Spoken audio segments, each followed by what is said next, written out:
देश में इस वक्त आनंदपाल एनकाउंटर मामला काफी छाया हुआ है। इस वक्त हमारे साथ ख्यातनाम कवि, जो एक हास्य कवि हैं और व्यंग्यकार हैं, शंकर शिखर मौजूद हैं। शंकर जी, आपसे ही जानना चाहेंगे, आनंदपाल एनकाउंटर पर क्या आपकी राय है?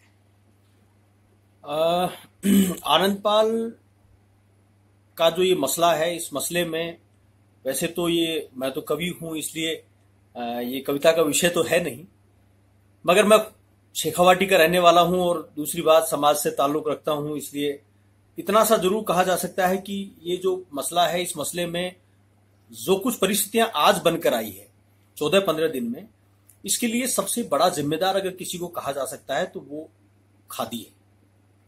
ये राजनीति जो है, इसको लेकर मुझे एक शेर याद आता है। वो शेर आपको बताता हूं कि एक उम्दा शेर है कि दौरे सियासत का इतना सा फसाना है, बस्ती भी जलानी है और मातम भी मनाना है। ये राजनीति दोनों प्रकार के रंग रखती है। दाढ़ी बनाने वाला प्रत्येक व्यक्ति गुंडा नहीं होता, समाज में उसकी प्रतिष्ठा अलग प्रकार की भी हो सकती है। अब कानून की नजर में मुकदमों को अगर श्रेणी में रखा जाए कि नहीं साहब, अपराध का ग्राफ इतना बढ़ा हुआ है, इस हत्या में उनका नाम है इसमें, लेकिन यह तो तय है कि किसी भी मुकदमे का फैसला नहीं हुआ, और जो एक दो फैसले आए भी हैं वो संयोगवश आनंदपाल के पक्ष में आए हैं। तो आप कैसे कह सकते हैं कि वो ये था। अब रही बात एनकाउंटर, मुठभेड़ की परिभाषा क्या है कि आमने सामने हुए, एक दूसरे ने फायर किया, गोली मारी, लेकिन यहां कुछ तकनीकी रूप से खामियां ऐसी हैं जिनको लेकर ऐसा लगता है कि सीबीआई जांच होनी चाहिए।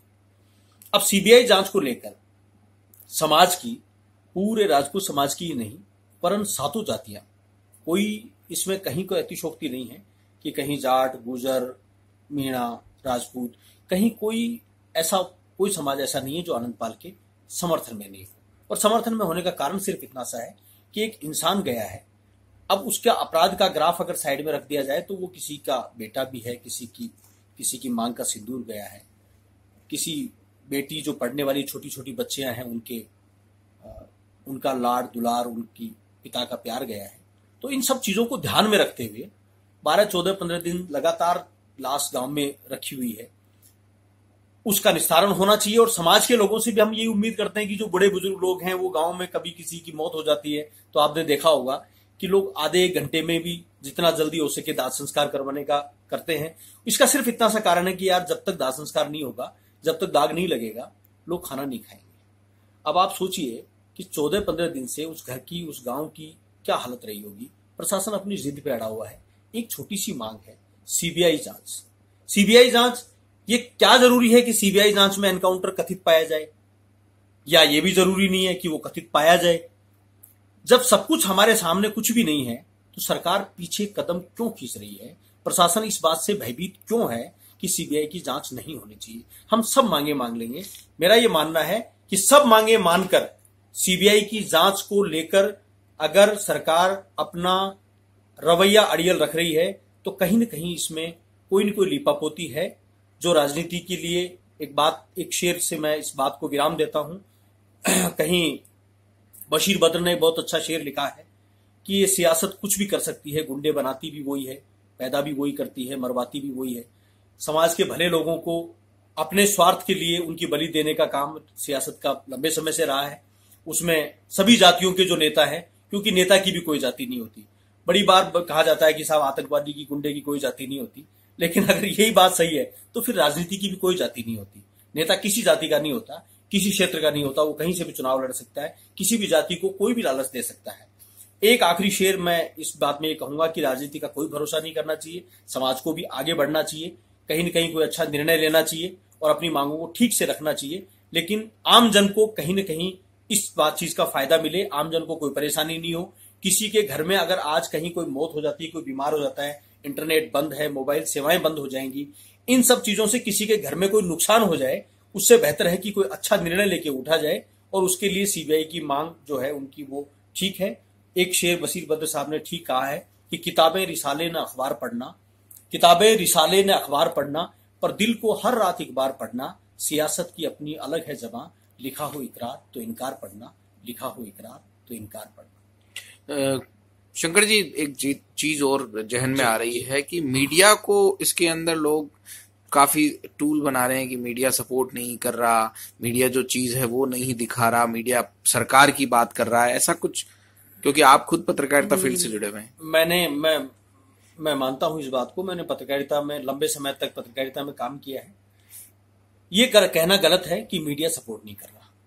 जब आनंद पाल 2015 सितंबर में जब कस्टडी से निकले थे, पुलिस कस्टडी से, तब से लगातार आनंद पाल को लेकर जो खबरें मीडिया में छपती आई है, जिनमें विभिन्न विभिन्न प्रकार की उनके फोटोज, उनके परिवार की, वो जो एक जो उनका प्रशंसा का पूरा कच्चा चिट्ठा जो मीडिया ने दिया है, कहीं न कहीं उस परिवार को उसका लाभ भी हुआ है और कहीं न कहीं उस परिवार को उसका नुकसान भी हुआ है।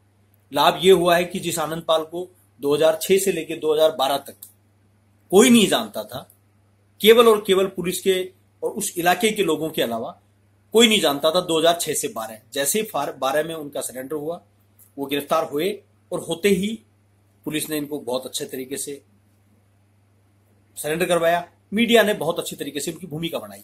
लेकिन 2015 के बाद मीडिया ने आउटराइट जाके और आनंद पाल को बहुत बढ़िया तरीके से छापा, बहुत बढ़िया तरीके से। लेकिन जैसे फरारी हुई, उसमें दोनों चीजें बैलेंस की। मीडिया ने यह भी बताया कि आनंद पाल उस परिवार से ताल्लुक रखता है, आनंद पाल के साथ यहां अन्याय हुआ, आनंद पाल के साथ यहां अत्याचार हुआ। लेकिन मीडिया ने साथ ही यह भी कहा कि आनंद पाल ने यहां अत्याचार किया, आनंद पाल ने यहां अन्याय किया।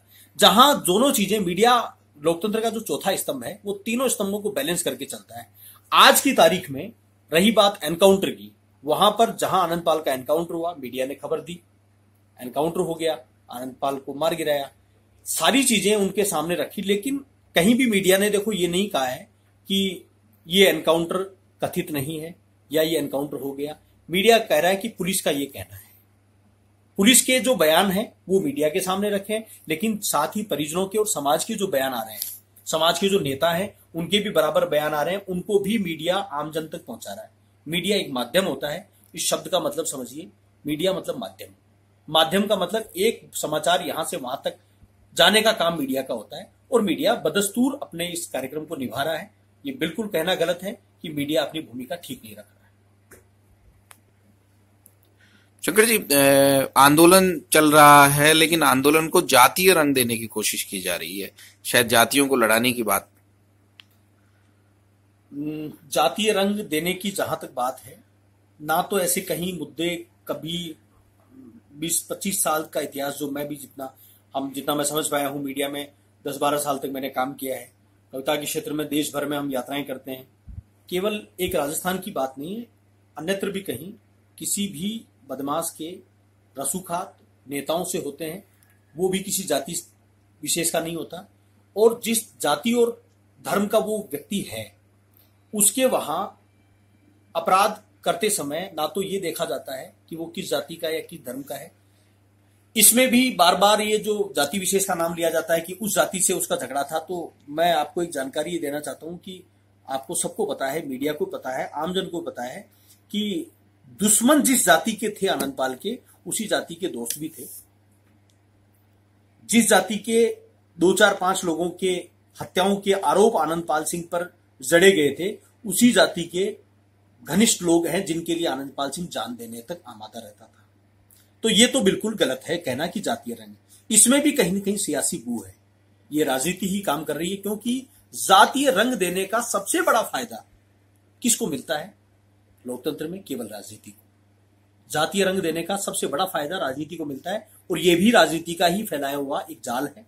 वो बार बार समाज के लोगों को भड़काकर, समाज के उन लोगों को भड़काकर जिनको या तो व्यक्तिगत रूप से राजनीति का लाभ मिलना है, या फिर वो लोग जिनमें जो बेबाकी लोग हैं, जो बेबाक लोग हैं, जिनको कहने की क्षमता रखते हैं, वो किसी भी जाति समाज के लिए, मैं सभी लोगों को जो आज आनंद पाल सिंह के लिए उसे गैंगस्टर जिसको कथित कहा गया, गैंगस्टर एक कथित एनकाउंटर जिसे कहा गया, उस पूरे मसले में जो लोग आज शामिल है, वहां जा रहे हैं, आंदोलन कर रहे हैं, मैं उन लोगों को गलत नहीं ठहरा सकता। मैं मानता हूं कि कहीं न कहीं समाज की साथ साथ किसी न किसी आदमी के अंदर मानवीयता भी होती है, इंसानियत भी कोई मायने रखती है।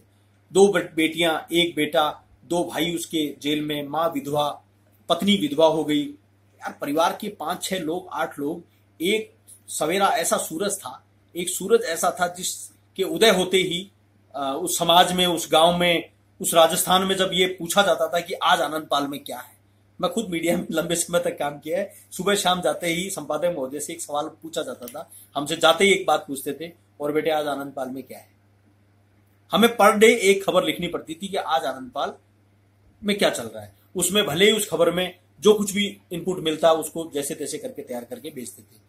क्या आज ऐसी स्थिति आ गई कि उस परिवार के 5-5, 6-6 लोग हैं, वो उनसे पानी नहीं निकला जा रहा, उनके गले से पानी नहीं उतर रहा, और वहां पर हम केवल राजनीति करें। ये धर्म होता है समाज का? ये समाज का धर्म तो नहीं है कि वो राजनीति करे। अगर करना है भला करना है, तो आनंदपाल के लिए भला करने का सबसे बेहतर तरीका यह है कि उसके परिवार की जिम्मेदारियां ली जाए, कि उनकी बच्चियां अगर आगे पढ़ेंगी तो वो कैसे पढ़ेंगी।